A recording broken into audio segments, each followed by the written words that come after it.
imagine if you were an awakened spirit coming into this reality. So that's what this Ibiza event is really about. And well, this is the time of freedom now. So now is that breaking point for us. It literally is a time where space and time come together. It's a whole different pattern, not just for humans. It's nature, it's the planets. Again, it's a universal transformation. I think humans should join the party. Ibiza is really special. There's a portal there. Many people experience it and feel it there.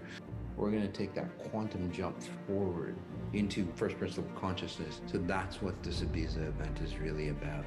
Intimate morning meditations, daily gourmet lunch, daily dinner, private yacht to explore Ibiza, dancing parties, a lot of, say, adventures. Again, it's just going to be a great, fantastic time. Really nurturing who we are as beings. Not because we deserve it. We already know we deserve it. We're free from that. We can start to create a whole new pattern. So it's our choice. We can either go down that road and get shackled again, or we can go, you know what, this new direction that we could have been on, that we should have been on, now it's open to us again.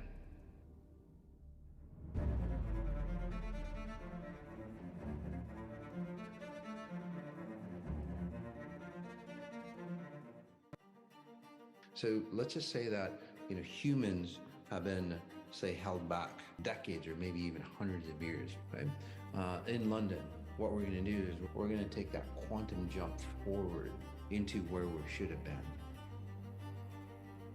This world, this is an opportunity for having it all. Years ago, I was predicting that, there's going to be a whole new paradigm coming through. And now, so everything's unleashed.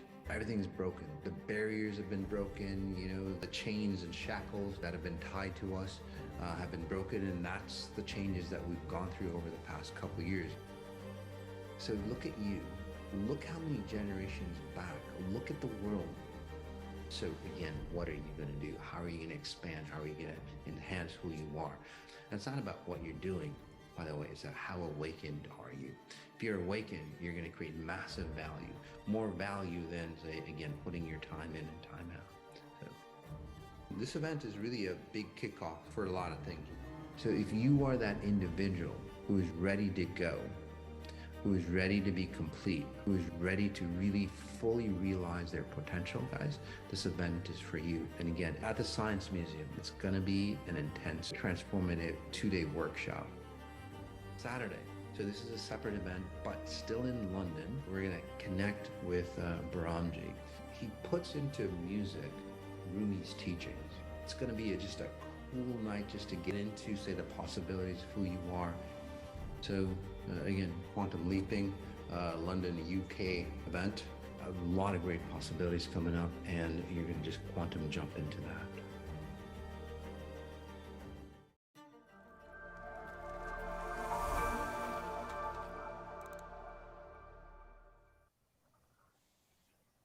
Hey guys, Mas Sajady here. Welcome to Mas on Sunday. And this episode of Mas on Sunday, it's called XI Life Explained, and we are going to be unraveling the essence of ancient wisdom of Eastern philosophies through the XI perspective. We're going to go through Buddhism, Taoism, Zen, Hinduism. So we're going to talk about all those philosophies and how XI sees it. It's really a fantastic opportunity. As I went to China, had a fantastic time, and I'll be talking more about that. And if Faye wants to join me, she can come on in as well, because I know she's listening. But it was a really fantastic opportunity for me to tap into, say, the roots of Eastern philosophies and get the ancient knowledge, the true ancient knowledge. And that's really the key, is what is the truth of ancient knowledge? Because, we read books, we read, we practice certain, religions or concepts, and even, Western religions, like Christianity, being Catholic, or, Middle Eastern, being Muslim. And, there's thousands of other religions out there, right? Even tribal religions. whatever that might be, over time it degrades. So we want to reset it back to the original knowledge or the original wisdom that those great individuals who say practiced it uh, and got fantastic results way beyond anything that we have in today's standards. We want to reset that knowledge back to that understanding. So think about it this way: how knowledge degrades, or how actions and religions and concepts and belief systems degrade. So, for example, XI, right? I discovered it. I didn't create it or anything like that. Many of those individuals, like Buddha, Muhammad, Jesus, Abraham,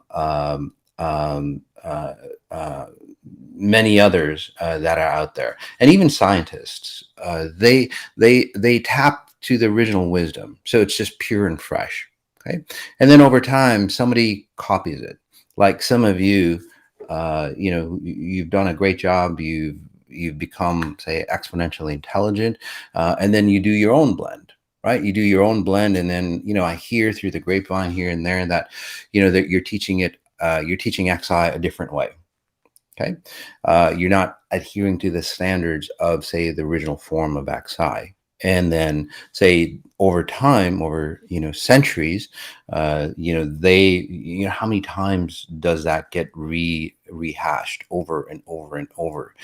And that's where, say, these religions and belief systems and cultures have, say, gone awry, and then we're way off from the truth. Okay, so in this Life Explained session on Sunday, I'm going to go through, say, the specifics and kind of and reset again what Buddha thought of, say, Buddhism, okay, and Taoism, the original core of all that, which is really exciting, which really sets us up for the event in Ibiza, by the way, because that's what it's all about. Understanding, say, true spirituality, right?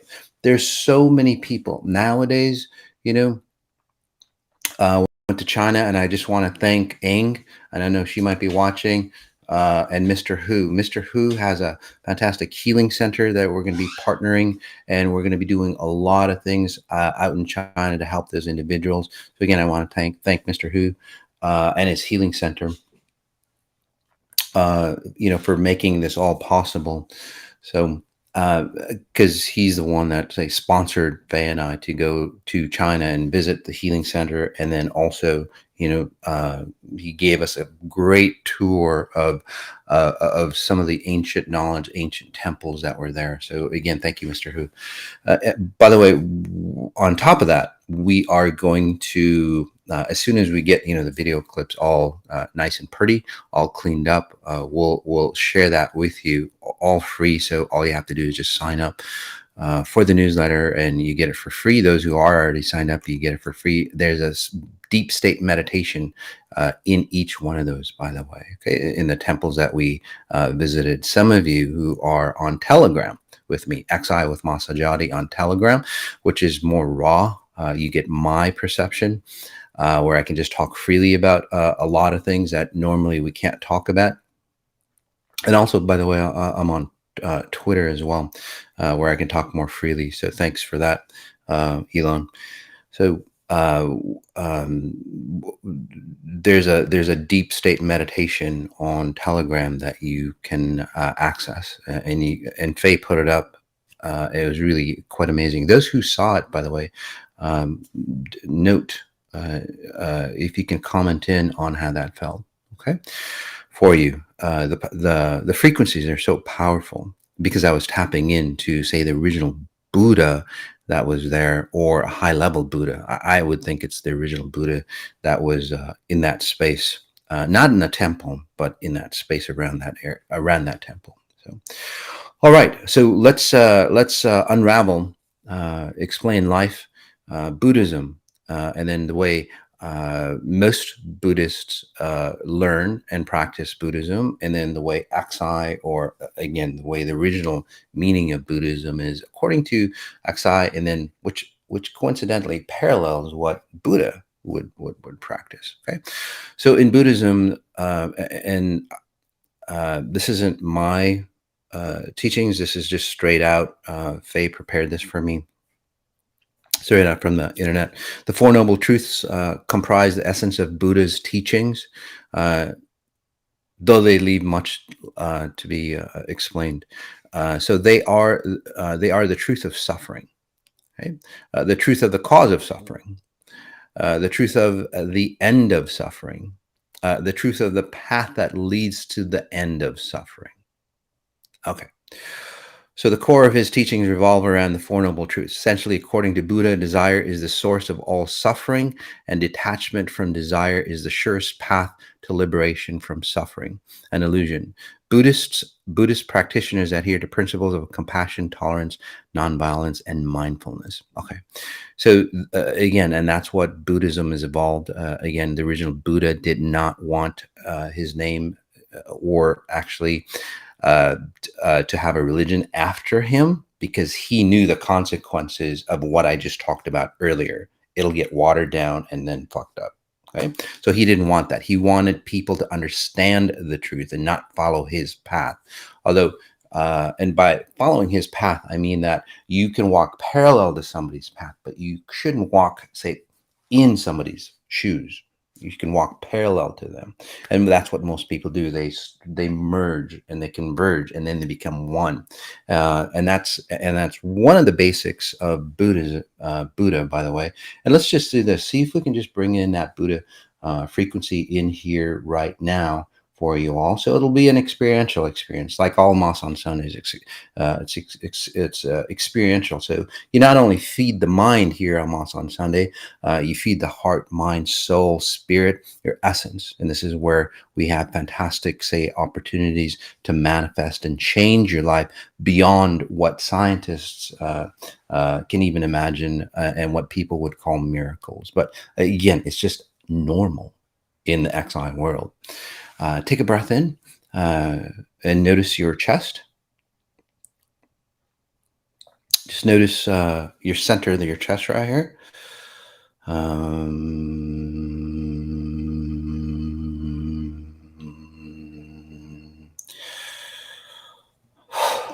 those who are scientists and atheists and all that, I know there are a lot of you out there who hear about me, and they go, "Who is this Moss guy?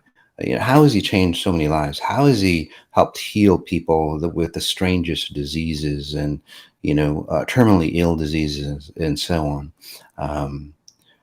So just have an open mind for your benefit, and where you can start to understand the science of the way the world works. Breath in again. We bring, say, that frequency of Buddha. And if you're feeling it, comment in, please. There we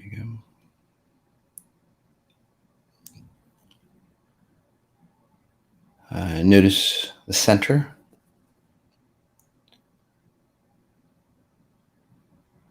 There we go. Talk about center in Buddhism, just tapping into the original knowledge. My abilities can tap into any knowledge in its origin, even high level, say, AI or high level sciencey stuff that I don't even know about. If there's a person, kind of getting sidetracked, but say there's a high level scientist studying whatever it might be, electromagnetism, or the cancers and all that. I wouldn't know anything about that, but I can tap into them and then leapfrog into, say, a higher level or higher level consciousness from that. Take a breath in again.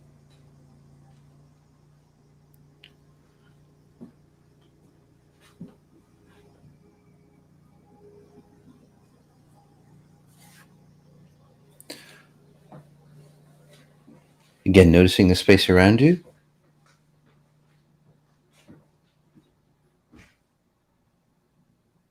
Notice the neck. Notice how centered you are. Is Buddha a shimmering blue frequency? In your case, yes. I'll talk about that as well when I say in your case. There we go. All right. So, the truth about, say, Buddha, and we're going to go into it even deeper. We're going to practice. I'm going to go into, the teachings of Buddha, Taoism, and so on again in Ibiza, and then ongoing studies. So we bring back that ancient knowledge. Okay? So the truth about Buddhism is that. Suffering, the truth of the cause of suffering, the truth of the end of suffering. So Buddha realized that people lose themselves. People lose themselves in their, say, in their identities. He was a prince, and he started to realize, that, mom and dad, kings and queens, they've lost their identities. They've lost the original core of who they are. Many of you, especially those who come from families of great wealth, for example, you look at your parents and you go, "Fuck, you know what? They're a little bit messed up. They don't understand the concepts of what human is, what human possibilities are. Because you're a young kid, you understand the possibilities. You have that handbook given to you at a cellular level. It's a cellular handbook that tells you what truth is, that tells you the possibilities of what we all could be. But then, your parents will tell you, money is everything. Money is dictated. Your identity is based on money, and so on and so on and so on. Okay. And by the way, those individuals who didn't come from families of great wealth or even poor, right? Basically, they go, well, money isn't everything. Money isn't this. Money isn't that. So your identity, no matter who you are, the wealthy or the not so wealthy, poor as dirt. Okay. Tribal people, unfortunately, and as this say, the societies or the new world identities of, say, finances, say, encroach, tribal societies, it destroys them as well, because this is what Buddha forewarned, by the way, thousands of years ago, before Christ. I don't know how far before Christ Buddha was around, but I think it was 500-600 years. And correct me, by the way, if I'm wrong. So take a breath in again. So basically, what he was saying is that your identity should not be based on anything outside of yourself. Simple as that. Right? We teach that, by the way, on the 18-day hyper meditations coming up in September. Your identity should be based on you, on who you are. So what he was saying is that suffering, when you are off center, when you are having your identity, and off center is basically, think of it this way: close your eyes, take a breath in. Okay, you're on a balancing beam, right? You're on a balancing board. You're balancing yourself. And then all of a sudden it's like you're off center, right? Or think of yourself as a scale. Okay, you are on one side of the scale, okay? Whichever way you like, okay? On a balancing board or on the scale, right? And then you're off balance. You're falling off, and then you go, well, I'll make money here, boom, right? Or I'll marry somebody, boom. Or I don't know, I'll try to save something in the animals, cancer, the pollution and so on. Boom, that becomes an identity. It starts to balance you here. It looks like you're balanced at the physical realm, and you might be, but then later on, as you start to awaken or as you age, many wealthy individuals face this circumstance. Many, again, unwealthy individuals face the same circumstances. Like, what the fuck just happened to me? I lost most of my life, and making another million or $1 billion isn't going to help. Helping those individuals, I don't know, who have cancers, who, if I would have just saved 100,000 more individuals, then I would have been happy. Again, all those situations, guys, will keep you off center. And it's not about not making money. It's not about not helping individuals. It's not about not saving the planet or anything like that. But all Buddha was saying is basically is like, no, you balance yourself by finding the other identity of who you are here. Right? Not money, not intelligence, not helping others, not suffering or anything like that. So take a deep breath in. So what Buddha was saying is like, your time-bound body is here, right? On a scale, right? On a scale or on a balancing board. Your time-bound body is here. Your timeless body, find that timeless identity. This will harmonize you, and this will help you elevate to a higher level of understanding. So the truth of suffering, yes, there is suffering. Suffering is just basically, again, at the first principle level, suffering is simply that, hey, you're off track. It's sin in Christianity and Catholicism. Again, totally fucked up. It's like, no, you need to suffer more. That's how it works. It's like, no, suffering in its original form is that you're off track, right? If you're suffering, you're off track. And then people go, well, I need to, again, make more money or do whatever. No, that's not it. It's about finding who you are, right? At a very deep level. And basically, that's the XI teachings or Buddhism teachings.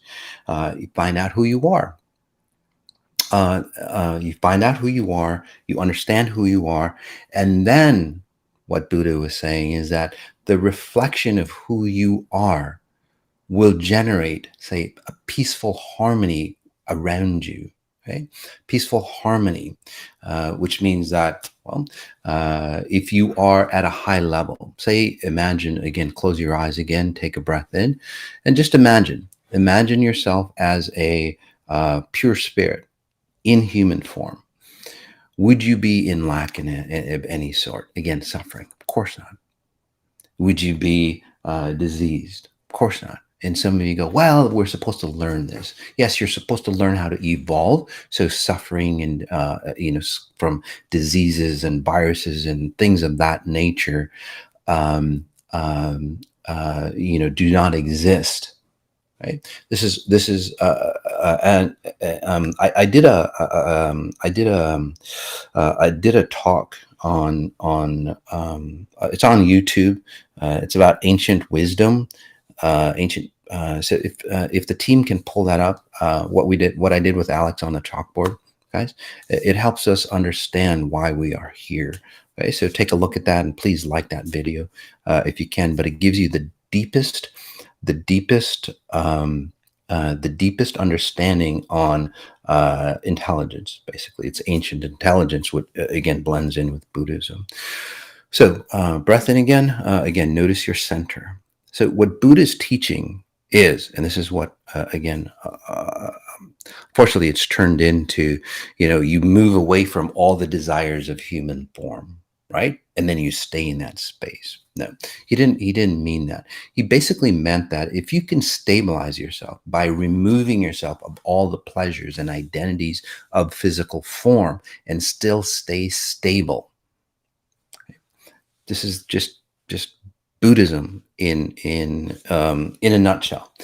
If you can remove yourself again of all physical identities of who you are, okay? Remove yourself of all the luxuries, all the torture, and everything else, not just the pleasures of life, but the other side, the destructive nature that of nature, by the way, right?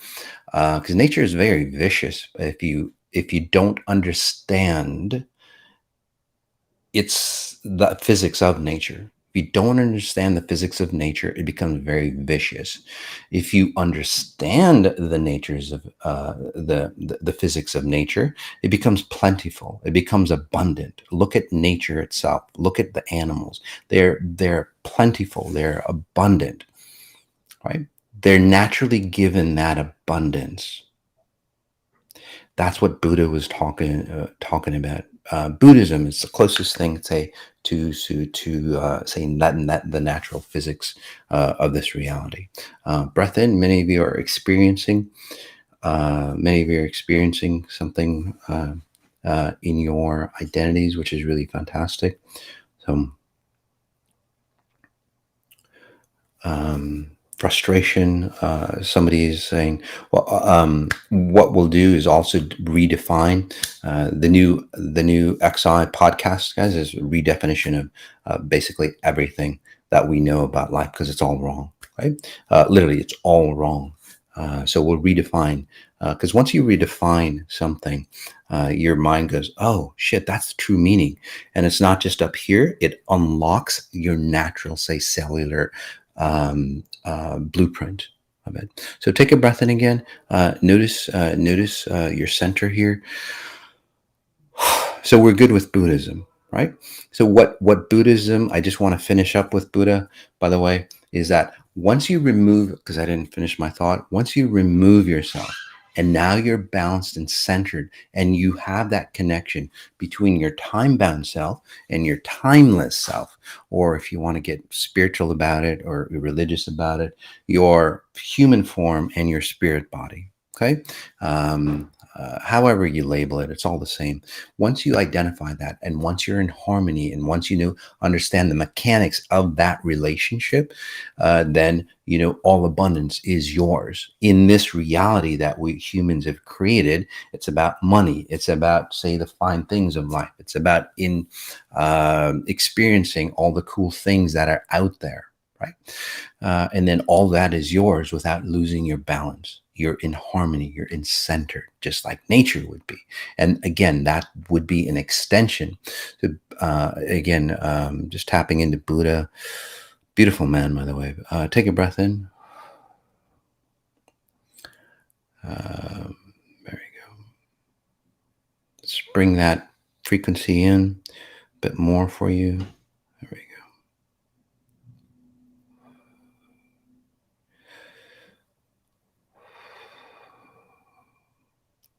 So once you harmonize yourself in Buddhism, the pleasures of this world is yours. It's in human form because it's a human society. The exchange of how abundant nature is will come into the physical world. The reason why we have so many problems in this physical world is just because we're fucking off course. We've done it all wrong. Our energies, our transportation systems, our communication through Wi-Fi, through 5G, and all that is all wrong. It destroys us. It destroys us as we use it. So it creates, it creates luxury, it creates comfort, but then it destroys us at the same time, right? Does that make sense to you here? Even at a mental level, it doesn't make sense. And then, the great people like Elon Musk and all those individuals, again, I'm not knocking them down, but I'm just helping them, trying to push to a higher level of consciousness. So those individuals of great minds can have, say, great ideas and great inventions of a higher consciousness that doesn't destroy us here. Right? It's all it's all related. Again, Buddhist teachings, by the way.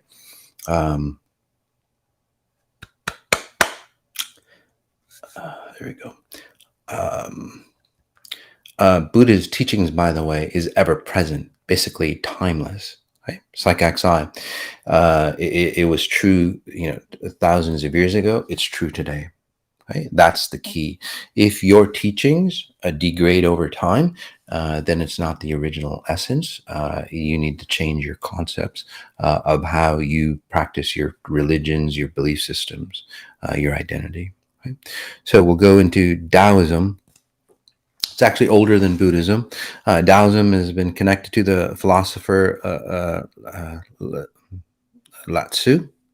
I should have pronounced that, but anyway, who around 500 BCE wrote the main book of Taoism, the Tao Te Ching. So Taoism is very interesting.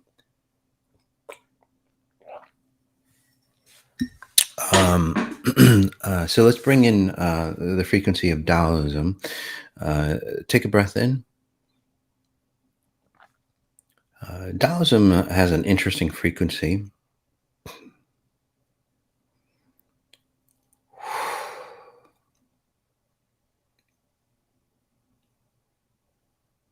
And this time, as you notice your center, again, notice your center through Buddha's definition.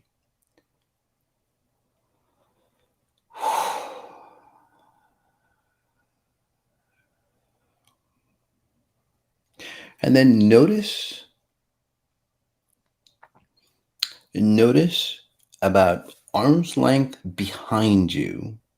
So 45 degrees from the back of your neck up, okay, and behind. So up, back, and up.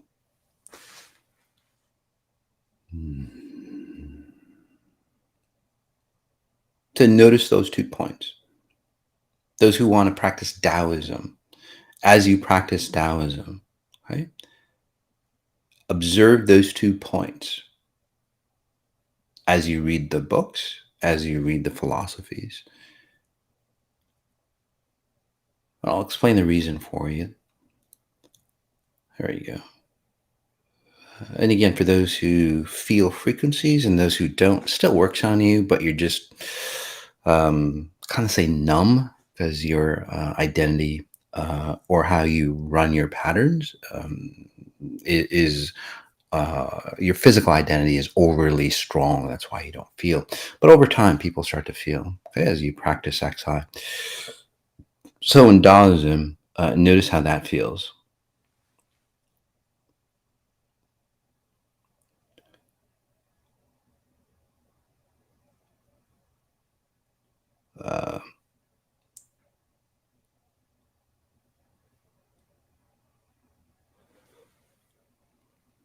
Uh, this is interesting. People who, with brain injuries, can't spatial reference. Listening is not enough.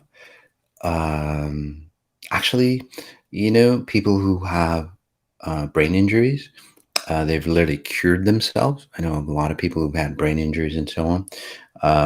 They mentally spatial reference. It's a lot harder for them.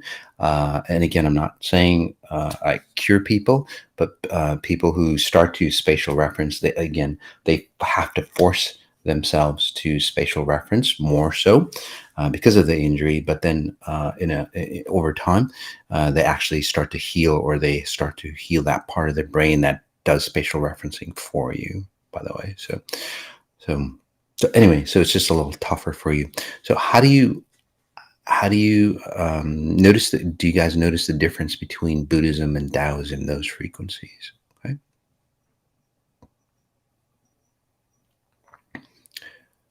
there we go.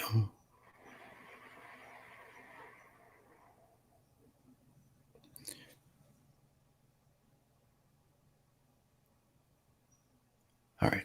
So the importance of Taoism, okay, it's a relational, say, philosophy, right? And I'll give you an example of XI as well, how that fits into all this as a comparison. So the four teachings of Taoism will help you navigate life: simplicity, patience, compassion. So going with the flow, right? When nothing is done, nothing is left undone. Letting go. If you realize that all things change, there is nothing you will try to hold on to. And then harmony. Okay. So Taoism is the way, leading one to fulfill their immortality by becoming one with the Tao or universe, by living in balance. Buddhism is a philosophy where one strives to achieve enlightenment or nirvana through its teaching. So again, relating the two, but from the XI principle, Taoism is a relational frequency. Okay, Taoism basically tells you that again, it's a method of Buddhism. Really, they're basically a blend. Basically, what Taoism says, or what should say, or what it should be, is that Taoism is about, say, harmony and balance between your inner world and then your outer world, hence outside of you. But again, arm's distance outside of you, behind you, that's an observer point for you. Right? If those who have practiced XI, do you notice that a lot of times you start to observe yourself doing things, and it's always from that point of view? Does that make sense? Again, those who practice it, or those who have experienced that, again, comment in. Okay? So what is that? This is what Taoism basically brings. So it does it you have to have patience. You have to observe and do nothing. Okay, just like XI, you have to let go. So let's. I just want to talk about that for a little bit. And as a note, like I said, we'll get deeper into all this in Ibiza. So simplicity, patience, compassion. So basically, you have one, simplicity. So you keep things simple, because the more complicated, say, life gets for you, the harder it is to keep things simple. If you look at, say, any high level technology or nature, it's very simple. Okay, it's very, very simple. But the knowledge and wisdom behind that simplicity is so advanced, it creates simplicity for you. Okay. Now imagine this in the physical world. Okay, the cell phone here. Okay, it's very simple. It allows you to say access a lot of things. Remember back in the day we used to have like a map and a compass. You know those books. I don't know that dates me, but do you remember back in the day? Right, we have to have a big map to follow where we're going. So again, simplicity. But to use this thing is very, very complicated. The technology and knowledge behind this thing is very, very complicated. Okay, so that's what Taoism is talking about. Right? It's not about going to the simple life or creating, say, simplicity in your life by going back to the old world, going back to caveman days, and so on like that. It's not about that. It's about, again, that connection between, again, your higher self and you.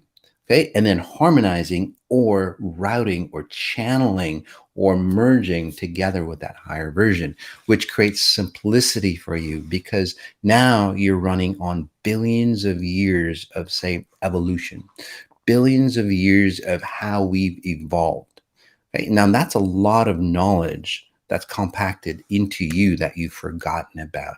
And then scientists, Harvard graduates and so on like that, they what do? They go, oh, we found a new way of doing it because nature is wrong, or our body is not complete. This is a better way.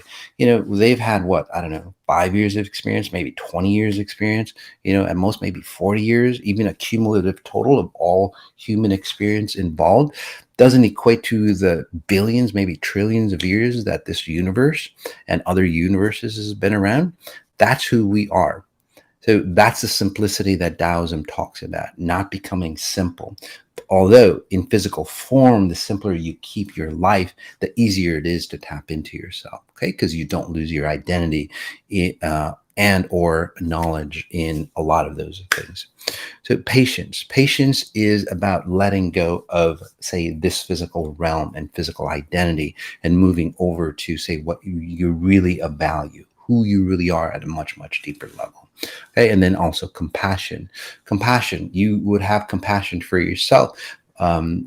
Most people have compassion for others, but they destroy themselves to have compassion for others, and that's where, again, Taoism doesn't really work well for a lot of people, right? Because it's like, oh, I'm supposed to have compassion for my brother or sister or my spouse or my family or the government and people who attack me and so on like that, right? I'm supposed to have compassion. Well, compassion in today's world basically means like I fucking have to suffer to allow other people to, say, run their fucked up frequencies. That's what compassion is turned to in today's society, right? We have to have patience. We have to have this and that. It's like, no, we don't, right? They can do whatever the hell they want. That's totally cool. And many of you are trying to, especially after this COVID situation, right? A lot of people are getting really frustrated with a lot of other people. Why is that?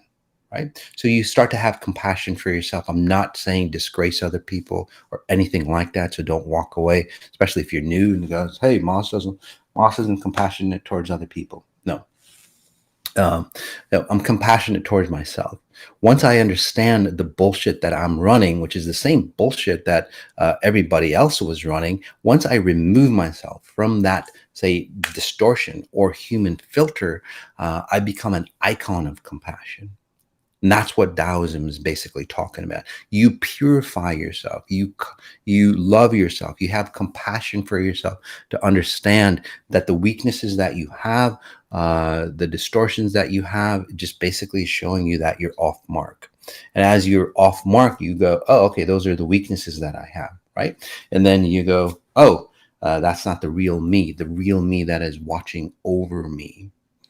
And then again, you harmonize or you have a deeper relationship with that higher self, time bound self, timeless self. And then from there, what happens is that when people look at you, because people look at me and they go, Mas, you're that person that I can trust the deepest, right? And I don't even know you, right? Um, and this is where some people again get it kind of distorted, and they get a little, they think they're in love with me and all that stuff. It's not about that. It's just that I have such deep compassion for you all, because I understand your weaknesses. I see your weaknesses, and I see that those weaknesses are not you. Right? Most people, what they do with compassion is like, oh, that person is weak in some form. That person is diseased in some form. That person is, say, shortchanged or abused or whatever. So you have compassion for that person. But what you're actually doing is you're accelerating their distortions, because you're having compassion for their distortions. So if you want to have compassion, you practice Taoism, and you practice understanding that person's issue is not the person. You have to have compassion of their higher self. Again, that person, that thing behind them, watching above them, and then wake that up. So when you have that type of compassion, they start to heal. In other words, if you're having normal compassion or conventional compassion, you're basically supporting the bullshit that they're running. They don't like it. Why should you like it? Right? But this is what the world society is, right? I see all these posts, that you're unhealthy. Unhealthy is okay nowadays. Literally, I've seen, I don't know how many posts, and my kids show this. It's like being unhealthy, being unfit, being all that. That's a good thing. You should be proud of that. Well, no, be proud of where you are, what you've come up to, okay? And then be a better version of that. Simple as that. Okay? Don't settle with the ordinary, because you are not ordinary. No matter where you are, no matter how ill you are, no matter how ugly you think you are, and so on like that, there's beauty and grace within all of us. Right? That's what Taoism teaches us. Because Taoism teaches us to observe ourselves, not from this physical perspective, not from this form, but from a higher level, from a higher understanding of who we are. And once you understand that, your physical attributes actually change into whatever you think is beauty. Right? This is where you go, you know what, my identity of being unhealthy, diseases and so on like that, that's not me anymore. Nobody wants to be unhealthy. It's not normal, but that's what today's society tells us, right? So, and then letting go, allowing yourself, your old self, to let go. I call this detox, on the 18 days.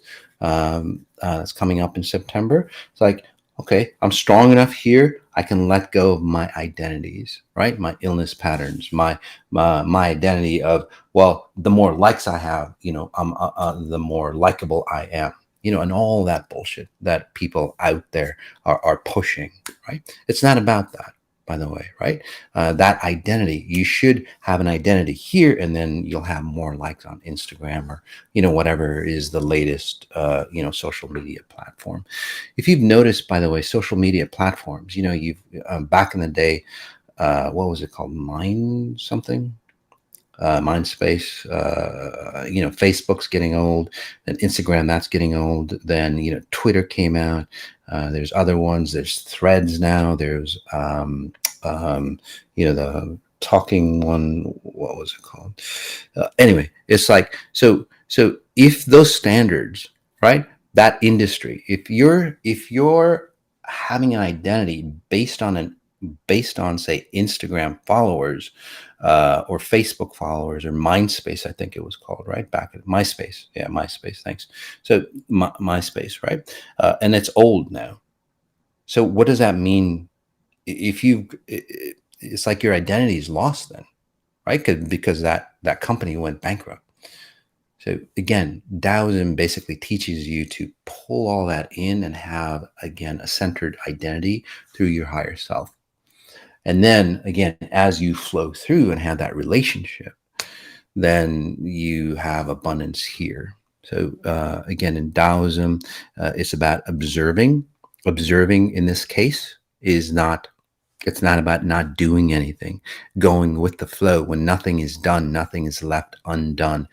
What they talk about there is literally that you do not make a conscious decision here. It's not just like you have the intelligence, you have the capacity to do shit. Humans have a capacity to process and create, materialize.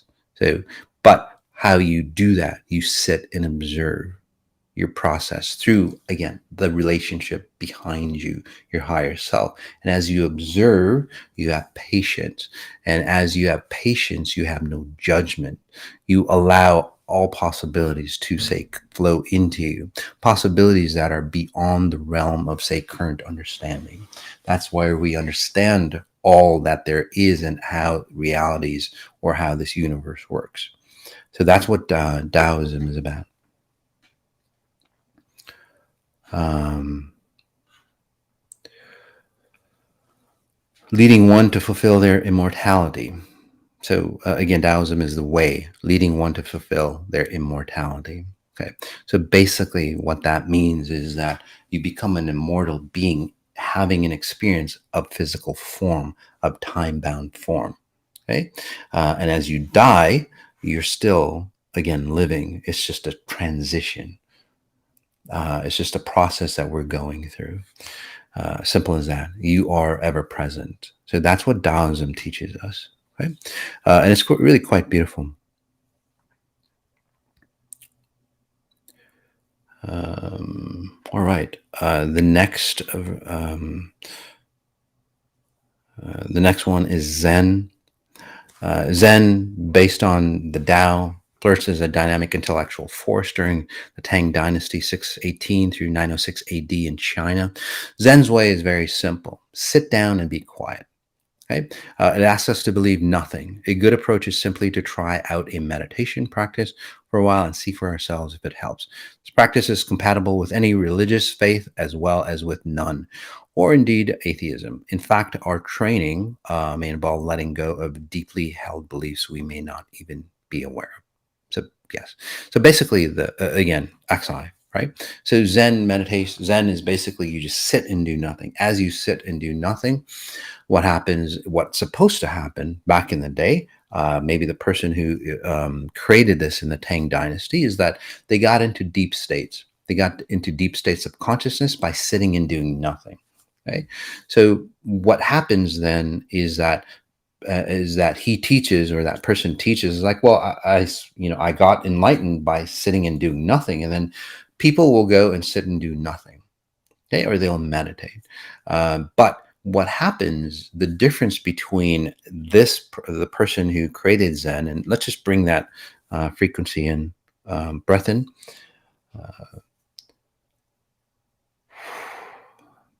We'll make this really quick just because of time.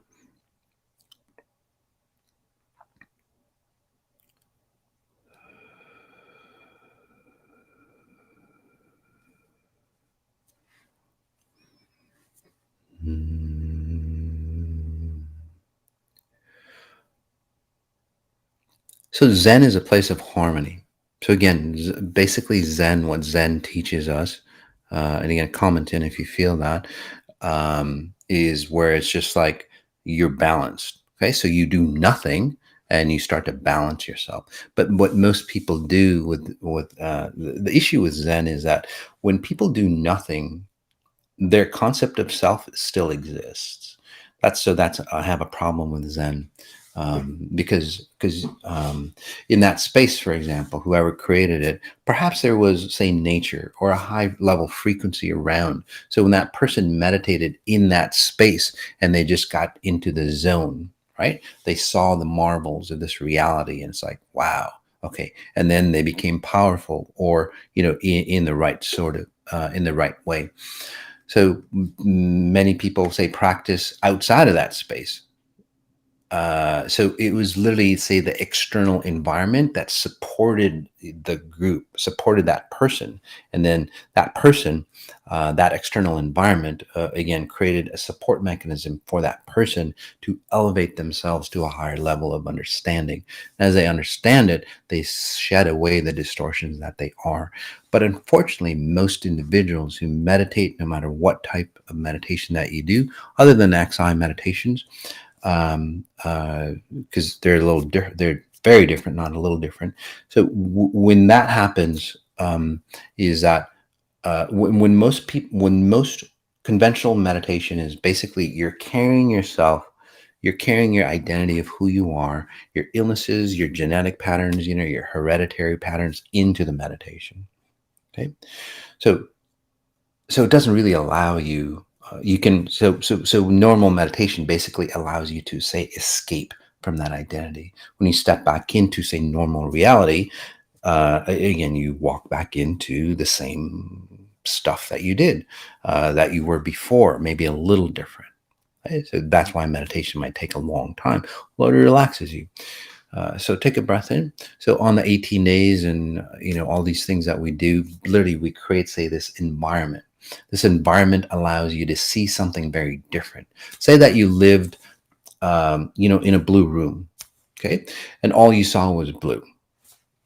So basically what normal meditation does is like, okay, you close your eyes and then you escape your identity, right? You might go somewhere.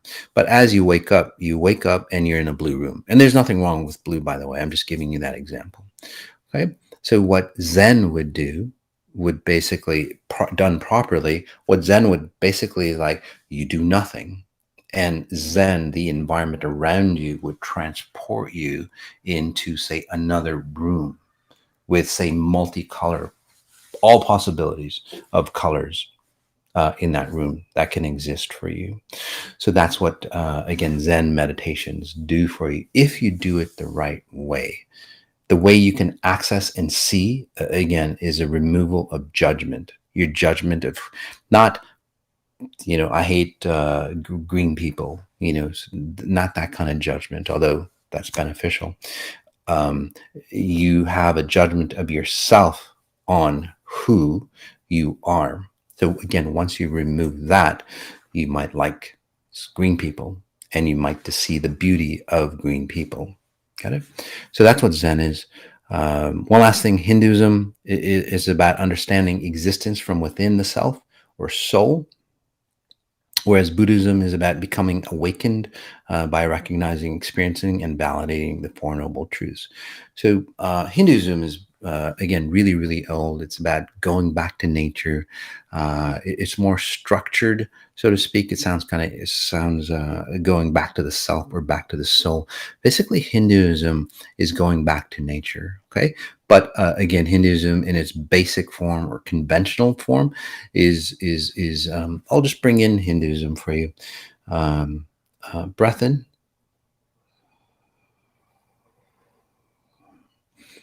Just notice your groin area.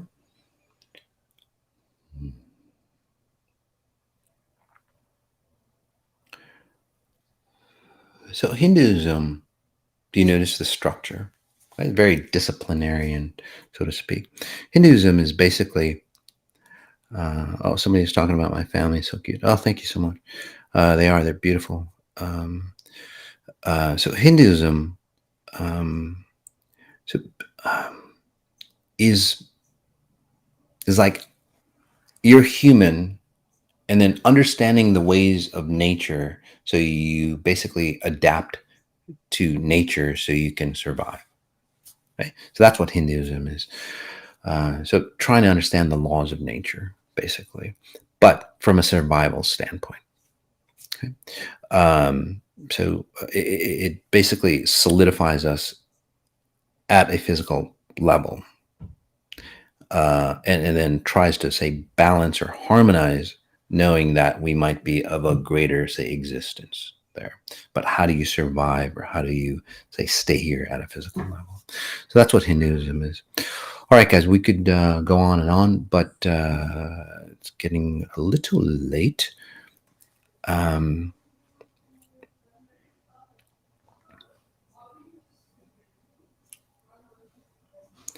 um, just want to share this joke here Faye put on as we end, and then we'll get into reading people. Hey, sweetie. Hey, Zen. Do you want to come on?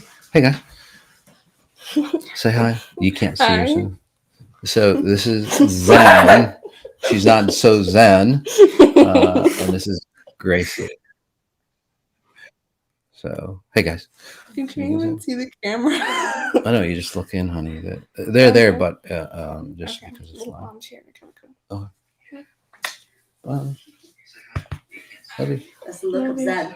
Okay, that's the look of Zen, guys. All right, guys. I'll see you guys in a bit. All right, I love you. Love you, hon. Their mom's taking them somewhere.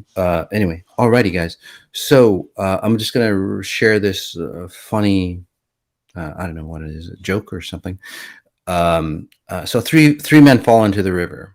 After the bridge they were walking on collapsed. You guessed it, a Buddhist, a Zen practitioner, and a Taoist. Okay. So floating down the river, the Buddhist looks about him and decides through much effort to swim to shore and leave the river. Ignoring the discomfort of his situation, cold water, burning muscles, etc., he swims to shore and watches the other two float away, content that he finally made it out of his nasty predicament. Again, suffering. Okay. The Zen practitioner looks about him and decides that he is in the river now, and if he waits, he will eventually drift to shore where he can leave the river. He learns to embrace the cold and ignore the fear of rocks and rapids, and eventually he comes to a stop and climbs out, happy in the knowledge that he has escaped the river and all its perils. Okay. And then the Taoist looks about him and decides that since the bridge he was walking on collapsed, he's now floating on a river naturally. So he decides to wait and see what will happen next, confident that whatever happens is part of the natural process of the Tao. Okay? So it's a great analogy and everything. And then people, and the reason why I read this is yeah, it's kind of clear, but do you see all the misconceptions in that? So when you start reading stories like that, guys, on or great teaching moments and so on, take it with a grain of salt and understand the concepts. Okay, it sounds really great, it sounds wonderful, it sounds intellectual, but that's all off. Okay, none of Buddhist, Taoism, Zen practitioners, it's not about that at all. It's got nothing to do with that. In the Buddhist tradition, again, it's harmonizing and balancing yourself so you can maintain stability and learning from that experience. By the way, if you've noticed that none of these practices learn from the experience. XI actually teaches you to learn from the experience so you can grow bigger, you can grow stronger, you can expand into that higher version of yourself. None of these practices basically go, well, you just do with what you have. So in the XI frequencies, you would go, oh, I fell into the river. Okay, I can practice. I can practice my swimming. I can understand and navigate, right? I can say strengthen my body through the cold water. It's not disgusting to have, the coldness or the discomfort of cold. You start to acclimate yourself to it. You become a stronger swimmer, and so on. In the Tao, the Zen practitioner, understanding that you use the current to get you into a direction. You might have, a piece of wood or whatever that's floating by, and again, guide you into, say, the right direction to get you on shore, to get you to safety. And the Tao. The Tao is what, well, once you understand the practice, okay, most likely you would not be on a bridge that would collapse and harm you in any way, because your higher self would, say, save you. Okay. Or again, if you get into that situation, it would be a learning experience to expand who you are. Okay. So in that analogy, all three practices or all three analogies are wrong. Okay. All right. So we're just going to take just a 2-minute break, and then we'll come back and I will scan you and help you transform your life. Yep. And it's going to be about Ibiza and London, guys. So really great content coming up for you there. All right. Imagine if you were an awakened spirit coming into this reality. So that's what this Ibiza event is really about. And well, this is the time of freedom now. So now is that breaking point for us. It literally is a time where space and time come together. It's a whole different pattern, not just for humans. It's nature, it's the planets. Again, it's a universal transformation. I think humans should join the party. Ibiza is really special. There's a portal there. Many people experience it and feel it there. We're going to take that quantum jump forward into first principle consciousness. So that's what this Ibiza event is really about. Intimate morning meditations, daily gourmet lunch, daily dinner, private yacht to explore Ibiza, dancing parties, a lot of, say, adventures. Again, it's just going to be a great, fantastic time. Really nurturing who we are as beings. Not because we deserve it. We already know we deserve it. We're free from that. We can start to create a whole new pattern. So it's our choice. We can either go down that road and get shackled again, or we can go, you know what, this new direction that we could have been on, that we should have been on, now it's open to us again.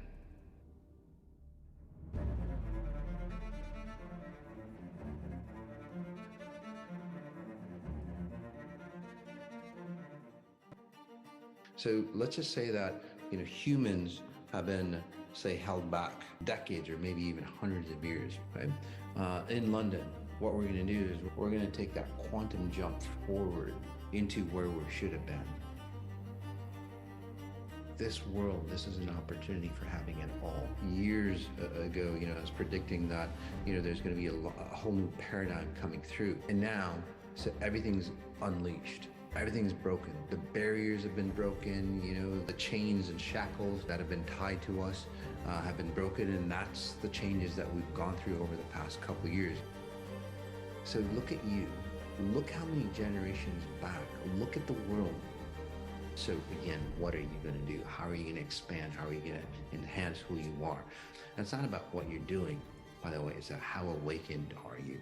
If you're awakened, you're going to create massive value. More value than, say, again, putting your time in and time out. So this event is really a big kickoff for a lot of things. So if you are that individual who is ready to go, who is ready to be complete, who is ready to really fully realize their potential, guys, this event is for you. And again, at the Science Museum, it's gonna be an intense, transformative 2-day workshop. Saturday, so this is a separate event, but still in London. We're gonna connect with Baramji. He puts into music Rumi's teachings. It's gonna be just a cool night just to get into, say, the possibilities of who you are. So again, quantum leaping, London, UK event, a lot of great possibilities coming up, and you're going to just quantum jump into that. Hey guys, we are back. Welcome back. So this is the portion almost on Sunday where I scan individuals. And again, my abilities, a lot of people claim that I have great abilities, and I do. But we all have these abilities, by the way. As we awaken, we all have these abilities, and that's what, say, the future of humanity should look like. Everybody awakened, everybody healthy, everybody abundant. That's the future of humanity, not more machines in our body or anything like that. We have these abilities to transform ourselves radically, healing ourselves from anything, and then also not suffering in this reality. Right? So we're going to scan, and just because of time, guys, I'm just gonna scan it, just two individuals, and then we'll call it a day. All right. So Ibiza does look fantastic, by the way. Thanks, Taylor. So Gina Wild, please scan my progress. Thank you. So Gina, so where you are, again, it seems like 1, 2, 3, 4, 5, 6. So in the past, like 4 or 5 months, a lot of things have changed for you. By the way, if I scan you, please comment in on accuracy. Anyway, in the past 4 to 5 months, a lot of things have changed for you. A lot of things have transformed for you, which is really great. Sometimes we transform so fast that we feel things that it's like, gosh, we're going way too fast. We're stepping out of control. But in the past, you were never in control of your life. Somebody else was driving for you, driving your life. Your spouse or your partner, your friends, your career or whatever. Again, they were driving you, right. So now basically you're in the driver's seat. But as you awaken, your higher self is driving. Nobody else is driving. Okay, so you and your higher self are in the car. Okay, and you're going towards your destiny, which is really great. But as you get more and more excited to find out who you are, sometimes it becomes overwhelming for us, right? Because there's so many opportunities that show through. There's so many changes that come through for us, that again, we become overwhelmed. So that's natural. I would allow yourself. This is where I say take that leap of faith, not in me or anything else, but take that leap of faith in yourself and don't slow down that car. Okay, if you're so your higher self is engaged, and your higher self needs that momentum, that push to disconnect you from, say, the old identity of who you are. Okay, so this is where you feel like you're losing control, but in reality, you're losing the concept of being controlled by other entities or presences or people or situations, and you're coming into control. So as you come into control, you might feel like you're out of control, but in reality, this is the first time you've actually had control. So what I was helping you with, Gina, is literally helping you come into understanding. It's like, oh wow, I'm in control. I have the steering wheel now, right? And teaching you how to, say, download that information so you know how to drive better. So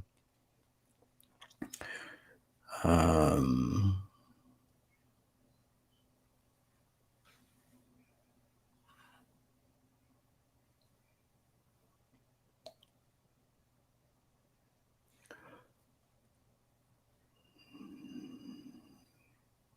this one, again, not a doctor or anything like this, but this is BA. Says, hi, Mas. Would you scan my friend's 25-year-old daughter who has experienced a recent traumatic brain injury? So, situations or trauma and so on that we get into, again, the true essence is that situations that we get into are there to create us, say, to make us stronger. Okay, or if we're awakened, it would get us out of the rut that, say, our genetics have got us into. So take a breath in. Unfortunately, in this scenario, trauma and the situations, divorce, bankruptcy, whatever else that people go through, separation, death, and so on like that, basically bind us deeper and deeper into that state. So in this family, unfortunately, there's always been, say, mental distortions, or I want to say dystopia, where they're in this reality, but they don't want to be in this reality. Just like this 26-year-old girl, she just doesn't want to be in this reality. So unfortunately, right, she wants to separate. She wants to separate from family. She wants to have an identity of her own. But if her main pattern, again, the familial pattern, is again creating two realities. Okay, and so no matter what reality that you're in this family dynamics, no matter how wealthy you become, no matter how healthy you become or religious you become or whatever, it's never good enough. So that's the underlying pattern. I have to escape this reality and go to another reality outside of myself. Again, so it's always an escape mechanism. So over the 26 years of this woman's life, she's basically escaping herself. So the best way to escape yourself, unfortunately, is to, say, to have a brain injury where you start to lose identity or concept of self, unfortunately, and that's where she is. So can she get that back? Yes, she can. Again, it's not just this session here, but spatial referencing. This is spatial referencing. And what she can do, like textures is really important for her. Noticing textures, different, cold, hot, rough, smooth, all these surfaces. Something's going on with her hands, by the way. So putting different textures underneath her hands, from what I'm seeing, will start to, say, invigorate that. 18 days meditations in the background will help her, like spatial reference, say, automatically for her, where she can't do it herself. Yeah. So, one, breaking the underlying pattern, and then two, bringing her back into the world and understanding that you don't have to escape this world to, say, have to experience it. So that underlying pattern, the family or the father or the mother has to disconnect so the daughter can release. All right, guys. All right. Again, not a doctor, but that's just what I see in her. All right. So hopefully you enjoyed this, guys. The 18 days coming up, and also, like I said, Ibiza and London coming up, which is going to be great, fantastic opportunities for us to really transform into the new world that's coming up. All right, guys. Peace.